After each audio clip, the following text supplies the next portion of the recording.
Mr. Chairman, I yield back. The gentlelady yields. The gentleman from Florida, Mr. Donalds, is now recognized. Thank you, Mr. Chairman. Thank you, witnesses, for coming.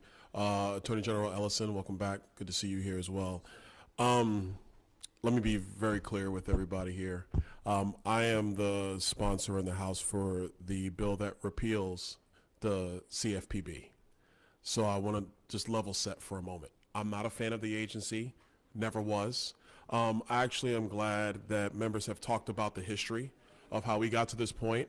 I was actually a part of the commercial banking industry from 2003 through 2007. I was watching, is actually my first, Mr. Chairman, it's actually my first congressional committee I ever watched as an American citizen was the House Financial Services Committee, because I was actually an industry participant. I worked in the industry. So I saw the deliberations about TARP and all that stuff, and then the deliberations on Dodd-Frank. One of the issues for CFPB is that it is a highly partisan agency because it was created under partisan parameters. It was one-party vote, one-party rule that created CFPB.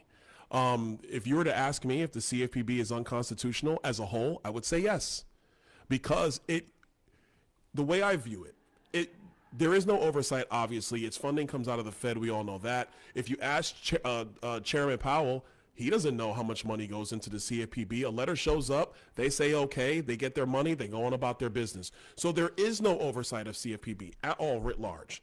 It appears to be a freelancer more than a regulator.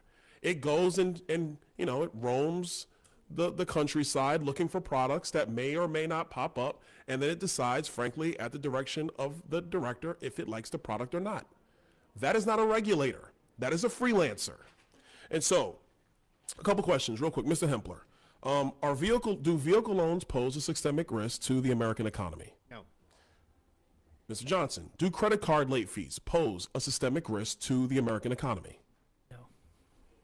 Let me ask you this question, Mr. Johnson. Are there serious issues about not only separation of powers, but due process at the CFPB, and can you detail them? Congressman, I have in my extended written statements, I've provided a list of roughly 30 instances that, in my view, constitute due process or separation of powers concerns, or the Bureau overreaching its statutory authority.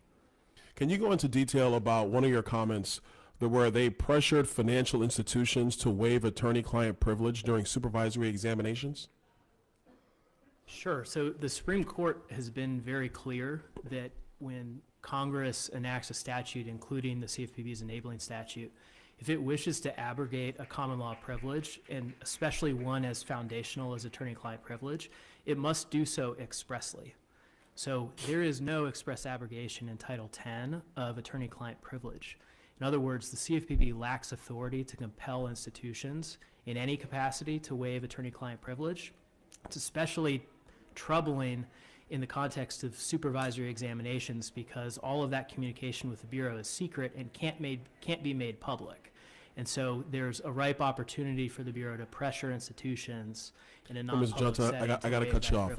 And I thank you for the more layman example, because I'm not an attorney. You know, I'm a finance guy, so I appreciate that. Thank you. Mr. Attorney General, do you think it's okay for the CFPB to force financial institutions to waive attorney-client privileges? I think it would depend, but I'd like you to prove that that is in fact what is going on. I think you need to demonstrate that. I mean, that's an allegation, but I'd like to know what facts you're using to make that claim. And I think certainly there are occasions in which the attorney-client privilege is not, I mean, I've been an attorney for 30 years, and I can tell you that there are occasions in which that veil is pierced.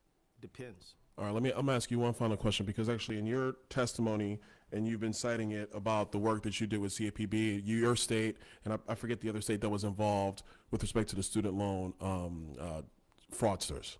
And actually, I do want to thank you for prosecuting that, because we should not have, you know, fraudsters roaming through the financial landscape. Everybody, I believe, agrees with that wholeheartedly. So when we find that stuff, we have to root it out of the system. Totally agree with you there.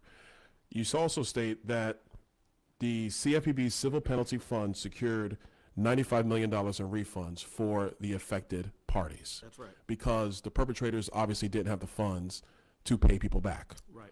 Where does the CFPB get its money in the civil penalty fund? Yeah, well, it gets the money through the resolution of other matters, and so that's So fines levied on other institutions were then used to give out rewards in other areas. right, which Okay. is which is an appropriate thing to do and happens all the time. All right. I yield back. The Thank you. gentleman's time has expired. The gentleman from Texas, Mr. Green, is now recognized. Thank you, Mr. Chairman. Thank the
Thanks for watching, everybody. Make sure to hit that subscribe button. Turn on your notifications so every time I put out a video, you can know about it. It'll come up in your feed. Hit that like button if you liked it. And be positive. Peace.